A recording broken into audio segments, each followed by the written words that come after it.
way under the mark for where ETH is currently valued. If you purely value it as a business cash flowing asset, it's the current market valuation is wildly overstated. What's up, everybody? It's LG Doucette here, and welcome to the Mikroad Show, the daily crypto show that reads every single report, even the older ones, so you don't have to pretend you did. Today is January 14th, 2026. ETH just bounced off 3,400. Hallelujah! You guys know this asset well. Ethereum is a $400 billion asset and the clear number 2 in crypto. But today's guest argues that despite it being the future home to trillions of dollars in volume, the value may not reflect in the price or market cap for some time, if ever. Basically, that ETH can win the tech race, but still disappoint investors. Christopher Keshian, founder at Triton Liquid Fund, joins us today to discuss Ethereum's long-term value, especially as the race for institutional heats up and value begins to accrue as the market really matures. Today's episode is brought to you by Bridge. Send stablecoin payments instantly, simple, global, friction-free, and Chainlink links Web3 to Wall Street. Chris, what's up, man? Welcome to Mikroad. Thanks so much for having me, LG. Okay, let's dive right into this, man. You guys put out some excellent research at Triton, and we found this report, and this is from a year ago, and you guys even made a website for it. It's called whatisethereumworth.com, and it's a very in-depth report. You guys are data scientists. You really go deep. As soon as I see formulas, I'm like, somebody. I got to call this person and get them to come on and explain it to me, which is exactly what we saw in this report. You guys are arguing that although it's very obvious, all that we're going to be doing trillions of dollars of volume every day, probably one day on Ethereum, it's maybe unlikely that the value will be reflected in the price. Is that true, Chris? Come on. Yes. So yeah, that is a great introduction. And I think that is true. And I think we are seeing that. I do think there's a caveat to that before I go into, and I'll try to do this without talking about any formulas, but before I go into a quick summary of the paper, but I think that the caveat would be viewing ETH under the guise of the monetary thesis, meaning that it becomes a store of value, a means of exchange, much like Bitcoin is, and is denominated. Things are denominated in ETH payments. I think that is becoming harder and harder to justify for people holding ETH as stablecoins have.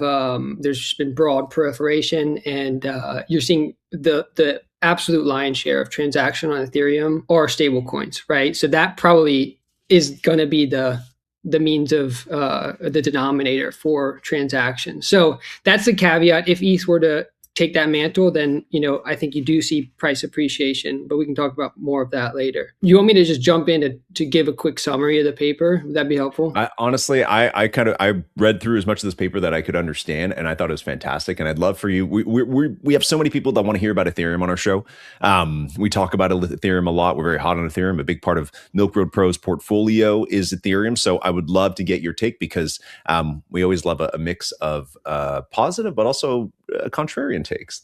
Yeah, absolutely. So just to back up, the reason we wrote this, a guy named John Pfeffer, who was a former partner at KKR, he runs a family office now. He'd become a close friend and mentor. He wrote an initial paper called An Institutional Investor's Take on Crypto Assets. I think it was back in 2017, where he was trying to justify from an institutional investor's perspective, should you hold ETH, should you hold Bitcoin? Those are really the only assets that he looked at and really the only ones that were in play and have survived in a major way since that cycle.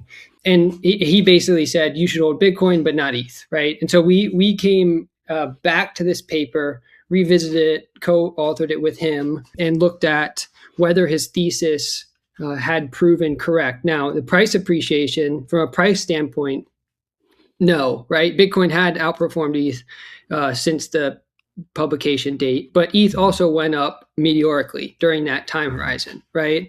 But what we argue in this paper is that this is more driven by speculation and the inability to coalesce around valuation models for these layer ones in the space.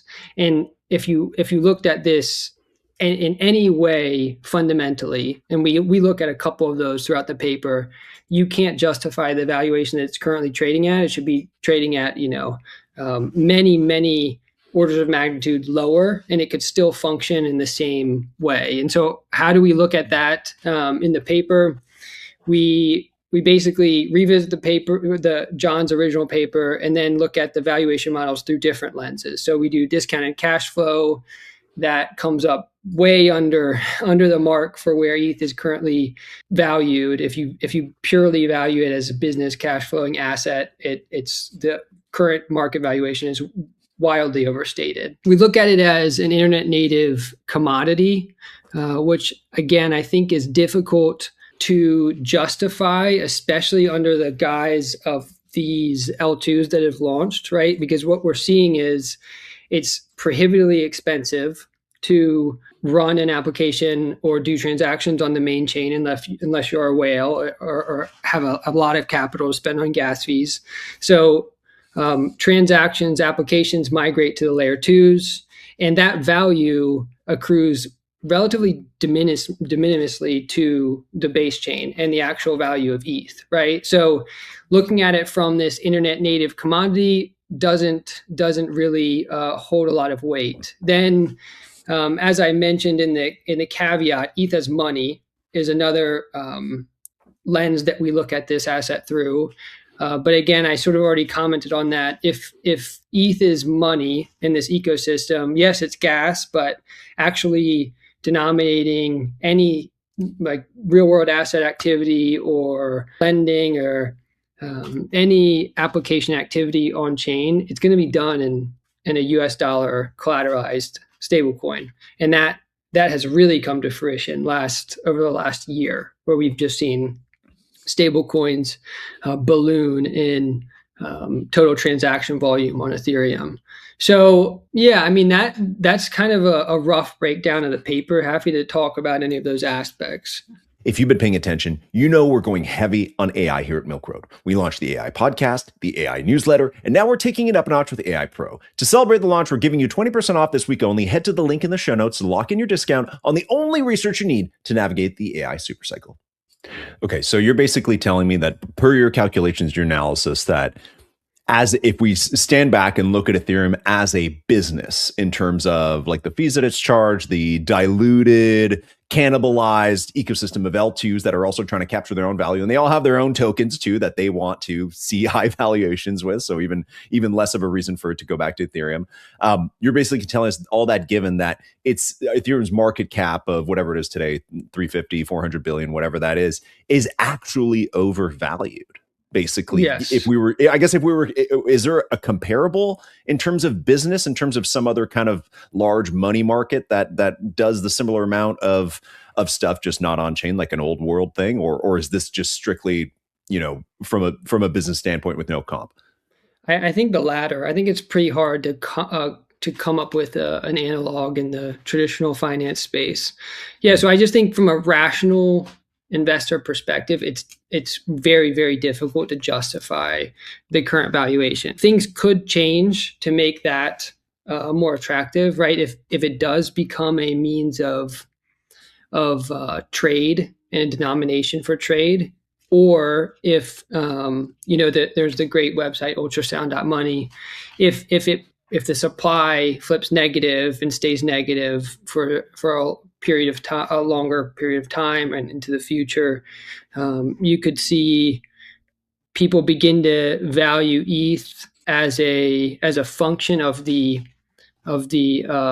decreasing supply, right? So as use increases, gas costs increase, that total value could go toward the flipping the burn in a radically negative direction, and so then we get to an environment where it could be an attractive asset to hold from a fundamental perspective.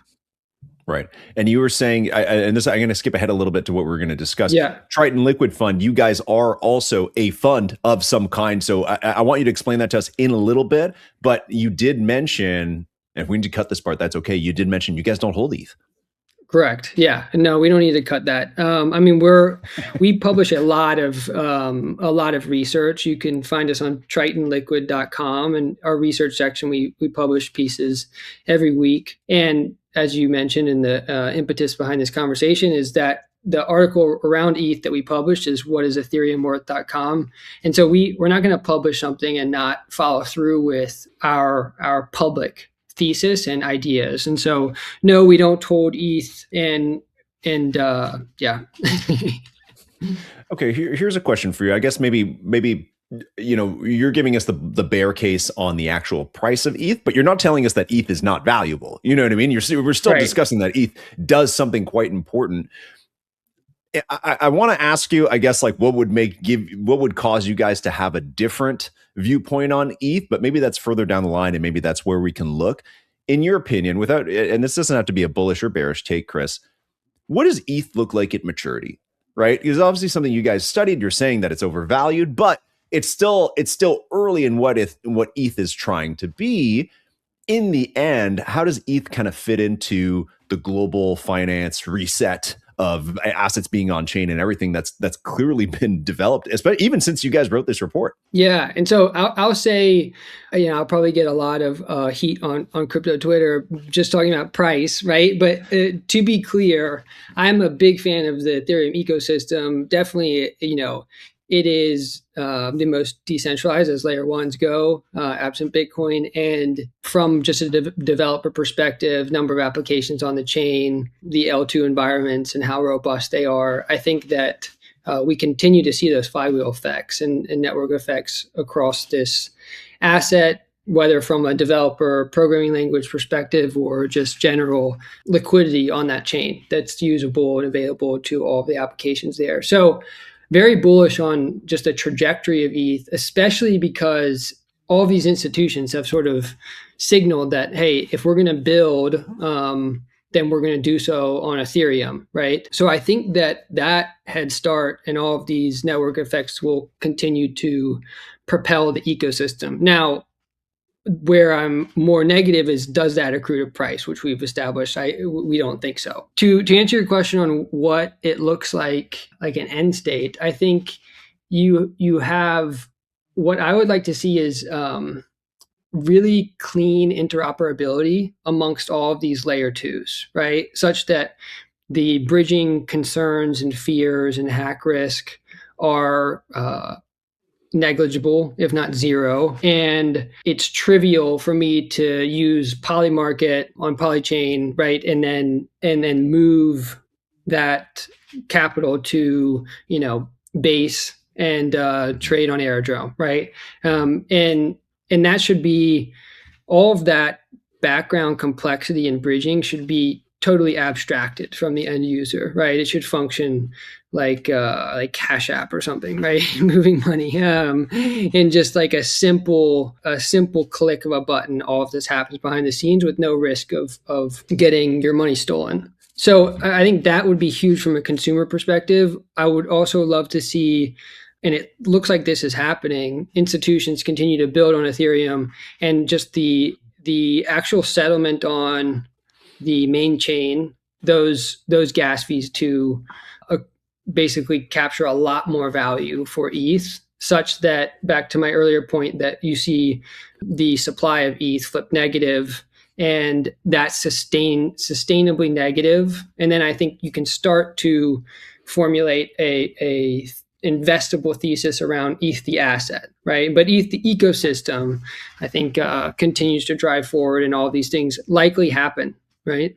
Stablecoins are the biggest use case in crypto right now, but let's be real, using them on chain is still way too complex. That's exactly the problem Bridge is solving. Recently acquired by Stripe, yep, that's Stripe, Bridge helps businesses send, store, accept, and launch stablecoins instantly. Explore the future of global financial infrastructure at milkroad.com/bridge. Sure, tokenized financial products are the future, but there is a big sticking point. They all need to speak to each other. This is a tough problem to solve, but Chainlink does exactly that. It's the universal language for financial markets, linking Wall Street to Web3, banks to blockchain, and so much more.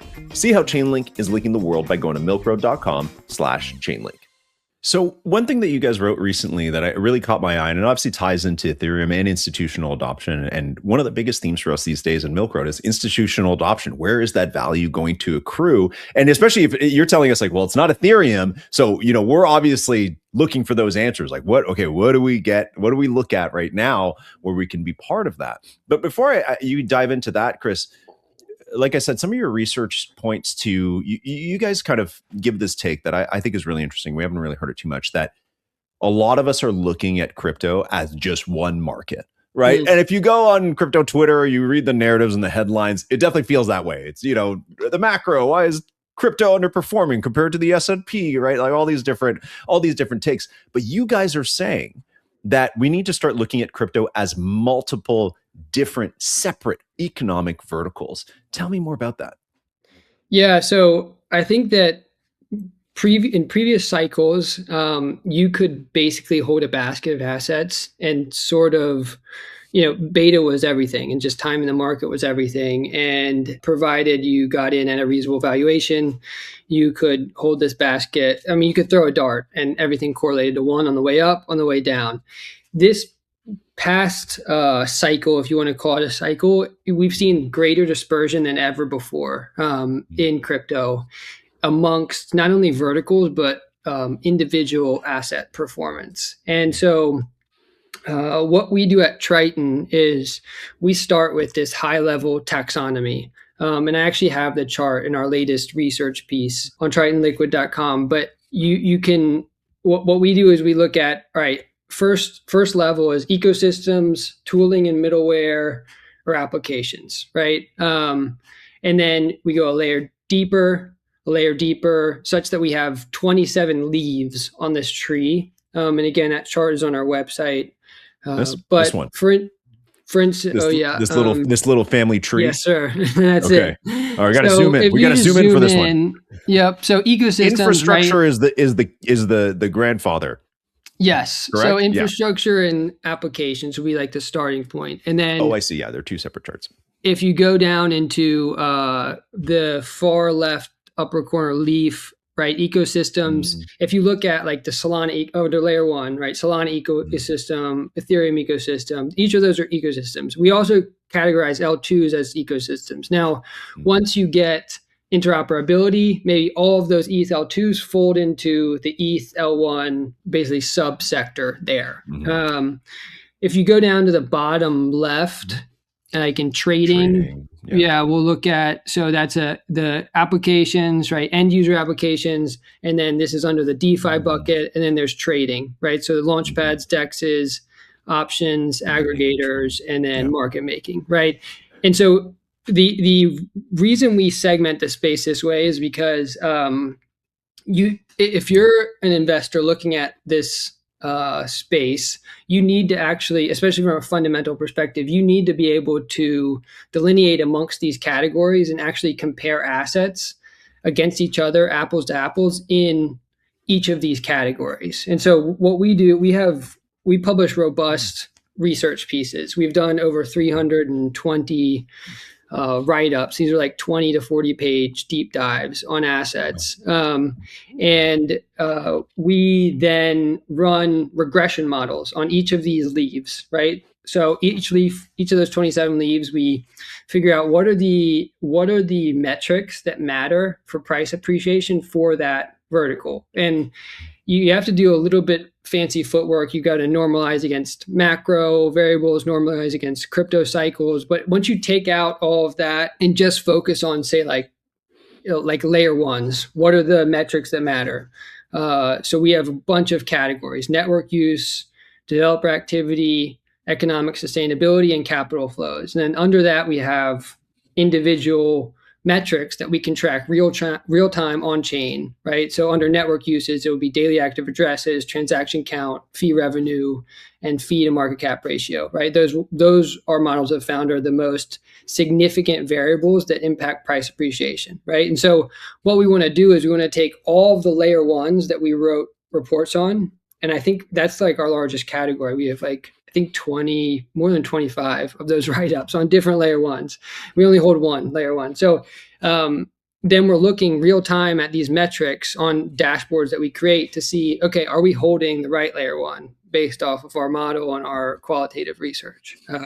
So that's how we approach it. And we think that this approach will become increasingly important as the asset class matures and these people actually coalesce around ways to value each of these subsectors that I've just referenced. So would you say you guys, out of all these subsectors, are most bullish on layer ones? And in absolute terms, yes, just like because that's where the most money, like just in terms of market cap, and probably we'll see greatest volume of inflows moving forward. I think increasingly so, we're moving to the bottom half of that taxonomy chart, which is applications, where we think, that will really drive price appreciation, is actually selecting really strong companies, strong founders, launching products that actually accrue value to the token. And that, we believe, is going to be the next wave of real price expansion. Chris, I'm formally and still sometimes a pretty degen kind of person. So I like to see this kind of chart where you've rebranded what we used to call like narratives and metas and things you got to trench for. You've rebranded it as applications, which I think is great. But it does make sense, because often the promise with all these narratives, right? It's NFTs years ago, AI, which does have legs, in the crypto space. But if you go back a year, there was definitely a lot of vaporware type of stuff as well. It was another hot narrative, similar to NFTs. Often the promise for us, in the trenches, is that like, hey, no, there's a few of these are going to survive and become a true app that everybody uses. Has not always panned out. Would you say, out of all the applications kind of floating around crypto right now, is there any particular asset class that you would choose as kind of like your best horse, or you can even feel free to name something like a Polymarket or whatever that you think actually has legs? And I'm just saying this as somebody who's been here for 5 years. I've followed these metas. They've come and gone. No one's super bullish on Bored Apes anymore. And it's just something where in retrospect, we might feel silly for thinking that these things were going to work out. And obviously I'm talking specifically in the consumer bucket right now, but you can name any of these across your trading, lending, and consumer buckets as something that you think actually has staying power, right? Because that's the whole point. We want apps that actually work and people want to use for a long time. Yeah, absolutely. And I think, to your point, these narratives come and go, and most of them don't have staying power. And that's why this space has been so volatile and so speculative to date, right? Everybody you get this big mass of people coalescing around a couple of narratives at any given time. You've got the hot ball of money that just flows around those narratives. But and if you actually look at these narratives, which we've done over each successive cycle, you're actually getting more staying power each successive cycle with narratives, right? And so I think from this last, call it 24 to 25, I think we will see the greatest retention of users and narratives. And what are those that I think are top of mind? One, I think, is DeFi. That it seems pretty clear to me currently, and is a large portion of our book. I think that we've seen Hyperliquid do extremely well. Right now we hold some lighter as well, and we think just the perpetualization of most assets on decentralized derivative exchanges will increase exponentially, right? And people who are blocked from getting exposure to certain markets will look to on-chain mechanisms to do so, whether that's buying, hold, like the S&P, that's a tokenized S&P mirror, which saw like 500 mil of inflows very quickly when that was launched, or individual stocks, commodities.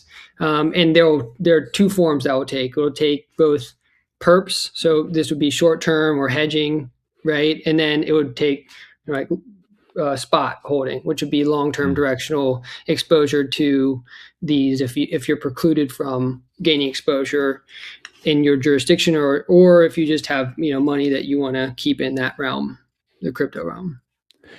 Chris, the big news yesterday, of course, across the Twitter sphere was the latest draft of the Clarity Act. And we had a big discussion with Matt Hogan for Bitwise yesterday. And it seemed like when I was reading through the draft that there was The draft obviously was a somewhat of a loss, or kind of more complex rules for stablecoin yield, but it seemed like it was a pretty big win for DeFi. Do you guys?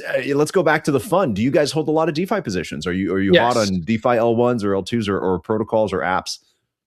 Yeah, mainly apps. And I think that that's where, I mean, if you just look at these from a fundamental perspective, which we do, DeFi far and away as a category makes the most amount of money that accrues to the actual token. And currently, like, we've not really seen multiples expansion on DeFi assets. And price to earnings ratios are super low. They're like way below tech earnings on a lot of major protocols. So I think these are going to be strong winners as, the broader market, becomes more favorable. Right. Yeah. Absolutely. Okay, let's talk about a few other themes in your research and especially some of your newsletters lately. And this is stuff that we all want to know. And now it kind of feels silly to ask you this on a day where we're like literally, it's I don't know what time it is for you, but it's 9:30 in the morning for me Pacific. Yep. Like I said, ETH bounced off 3,400. We're feeling good. The new year's coming. Clarity Act tomorrow. Let's go. 4-year cycle. We beat it to death for the last 3 or 4 months, but you guys are saying that it did not break. It was superseded. Tell me more about that structure and how you guys are seeing kind of the rest of the year play out here in 2026. Yeah. So I think here's my take on the 4-year cycle. I think that it shouldn't matter rationally any longer, right? And I'll explain why in just a second. But I think it does matter because the market's so accustomed to it, and especially the whales. I am based in Abu Dhabi, so I have a lot of interaction with a lot of the larger Chinese traders, and they often dictate price action, and they were net sellers all of Q4, right? And most of the reasoning revolved around this 4-year cycle premise. So whether or not it should be true, I think it still is in place. That said, I think it will. The cycles will become more and more compressed over time. So why do I think that it shouldn't really be relevant any longer? Like, it was predicated on Bitcoin halving, supply shock, which is much more muted today than obviously ever before, and increasingly will become more muted each successive halving.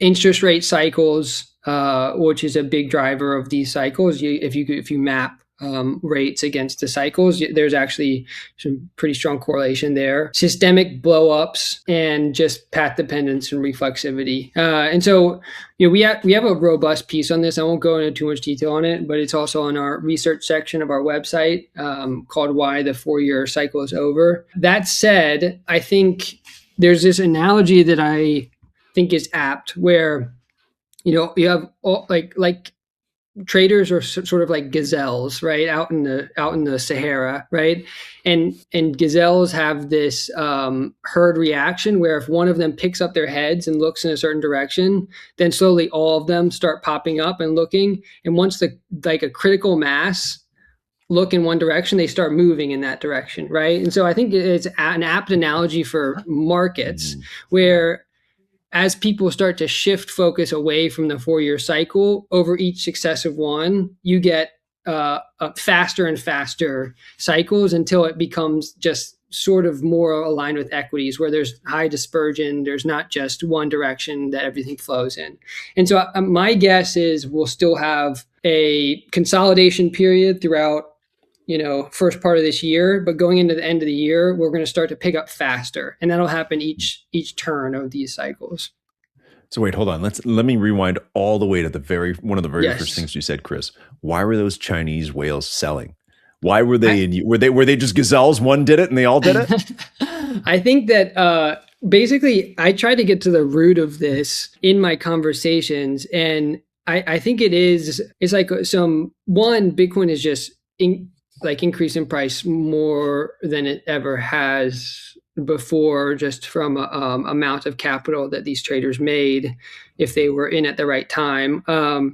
And so people sort of said, okay, I've made enough money. Let's pack the bags and go on vacation for a bit. And And that aligned with the 4-year cycle, aligned with the sort of herd behavior. You talk to this big trader and he's doing that. And then so you do it. And then you talk to another trader and they're doing, and you get that sort of cascading effect. And so that's the best reasoning that I was able to pull out of the people I spoke with. A quick little timeout from the pod here, because we've got a huge problem. You're listening to the show, but most of you are not actually subscribed, which is crazy because we're here every single day, dropping the stuff you actually want to know, the liquidity, the charts, the major players, and which way the market's going to go. So hit subscribe, hit like, and let the algo know that you actually kind of like this. Okay, makes sense. Chris, I want to wrap this up. Obviously, you've got a lot of particular insight. Like I said, you guys are data scientists. The last question I'm going to ask you, we are borderline retail people here. Milkroad, we have institutional grade research on our end as well. We have a pro tier and everything. But I think of a lot of our audience and a lot of our content, especially on the podcast, we are looking at this relatively from a retail lens, and we're trying to understand what's going on behind the scenes. So even a little bit of insight of like, okay, here's what the Chinese whales are doing. That's really valuable for us. What is a metric or something that you guys look at and you really value when you're looking at the market that is maybe a little more obscure than what we're used to seeing? Yeah, and before I say that, I'm actually a big fan of your all's research. Thank you. I actually accidentally signed up because I wanted to read one piece. And I wanted to read one piece, and then I started getting your pro reports, and I was like, "Damn, these are good. I'm just gonna stay signed up." And so I applaud you all. It wasn't an accident, man. It was a Freudian slip. You meant to do it deep down.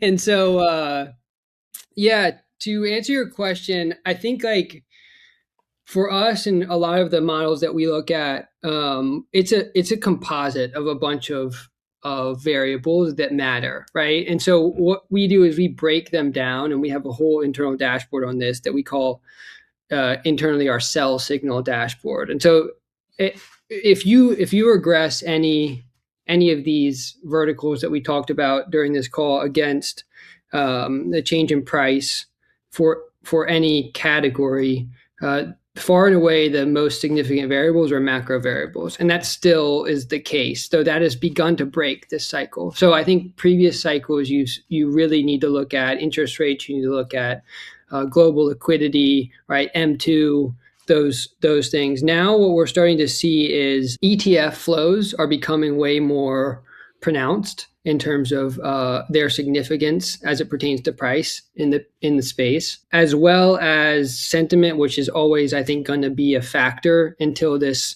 asset class becomes far more mature. And so probably from a retail perspective, if you're a long-term focused investor and not just trying to flip quick money, looking at interest rates, M2, ETF flows, and then the fear and greed index, then I think you can start to, you're not going to nail the bottoms and the tops, but you will start to move in a direction that's more favorable to your book, I think. And fear and greed is actually pretty spot on, right? If you just sell extreme fear and buy extreme greed, like you probably outperform most traders in the space.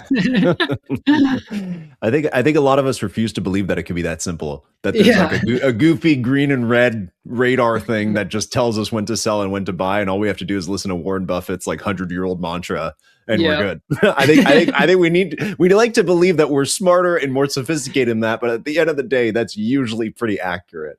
What is your top quant like, Chris? What out of all of your research guys, everybody on your team, your smartest person, whoever, what's the thing that person is like, this just changed, we just crossed this line, whatever. What is the thing that they're like, you have to listen to me, this just happened? Yeah, I think that the whole team is pretty quantitatively smart, and we work with some professors that a lot of us met at MIT, and we work with some professors that are also smart. So, but again, I would go back to, it's a composite. Like everybody has been around the space long enough to where just looking at one metric is not enough. You have to sort of create a full mosaic using all this data and try to triangulate what decision you should make as a result of the alignment of those different variables. One thing that we have built internally is something called a hidden Markov model. which is like a little more technical, but it basically attempts to identify what's called a hidden state by looking at an observable state. So the observable state would be sentiment, right? And so it would be feeds from Twitter, feeds from Telegram, feeds from Discord channels.